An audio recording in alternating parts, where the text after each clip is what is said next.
era a influência da Igreja Católica, né, sobre a sociedade como um todo. E a cultura não ficou diferente, tanto que a característica principal seria uma cultura o quê? Teocêntrica. Pois bem, nessa época, tudo que estava relacionado a Deus, os artistas que não se identificavam nas obras de arte, né, tinha como principal propósito enaltecer principalmente o sofrimento. Então você tem algumas obras que caracterizam esse período. No plano da arquitetura, que vale ressaltar, são dois estilos. O primeiro estilo é o estilo românico, um estilo assim, vamos dizer assim, mais se aproximando do sofrimento. Eram catedrais bem íngremes, no interior, escuras, né, para você estar sempre em contato, né, com Deus. Já na idade contemporânea, né, principalmente os artistas recentes, eles estão enfocando muito o homem, o corpo. Então você tem diversas formas de expressar culturalmente a cultura, o período contemporâneo, né? E uma dessas características seria principalmente a exposição do corpo. Recentemente nós fomos no Museu de Arte Moderna, visitamos a Vila da Nona Bienal, e a ênfase maior está diretamente ligada na questão do humano. Então seria enaltecer o antropocêntrico. Então, resumidamente, você tem dois mundos, distantes aproximadamente 1000 anos, 1200 anos, em que a filosofia de uma época medieval, o Deus é o centro, e da atualidade, né, em virtude das transformações advindas com o capitalismo, o homem passa a ter, né, uma valorização maior. Tudo isso, claro, herdado da época clássica, no período grego principalmente, em que o homem passou a ser o centro das atenções. Então, basicamente, relacionando cultura medieval e cultura contemporânea, seria uma antítese. Uma trabalha em cima mais da religiosidade, da fé, do subjetivo, e hoje se trabalha mais em cima do homem, do corpo, do concreto, do físico.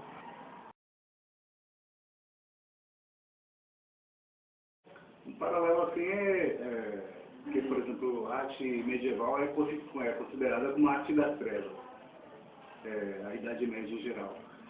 Não teve muita pintura, teve uma certa decadência assim, em relação à pintura, mas, por exemplo, teve a arte vitral e a parte da arquitetura que foi bem desenvolvida, principalmente no estilo gótico.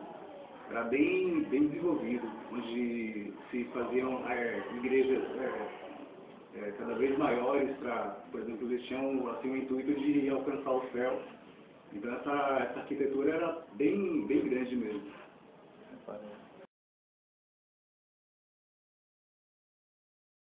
E a arquitetura medieval teve a primeira é a românica, que o estilo era meio duro, era assim, de pequeno porte, onde tinham as claves, tinha as molduras no caso.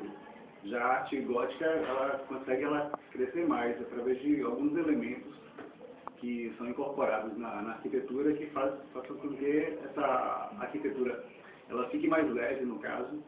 As janelas ficam maiores, tem os vitrais que são assim, de grande porte, e a arquitetura ela consegue ser mais monumental.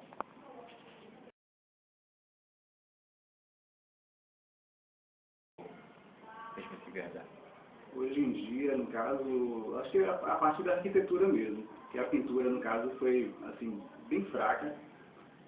Os pintores, porque, por exemplo, a arte coletiva era mais valorizada do que a arte individual, nessa época, no caso. E por isso a arquitetura, eu acho que foi a herança que ficou para o nosso tempo agora.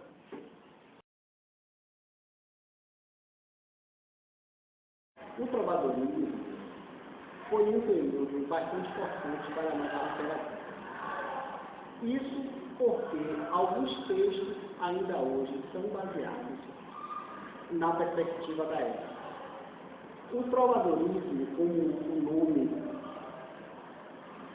já diz, foi um período em que a igreja teve bastante influência. Esse nome, como nós pensamos em trovadorismo, nós poderíamos inserir a palavra treva, né? Daí um período bastante marcado por conflitos. A igreja tem um papel importantíssimo nessa perspectiva. Sendo assim, uma característica importantíssima é o teocentrismo, ou seja, a igreja como ser. Para vocês terem ideia, o papel da igreja foi tão importante nesse período, praticamente todas as ações, inclusive as ações do rei, tinham muito a ver com o que a igreja determinava.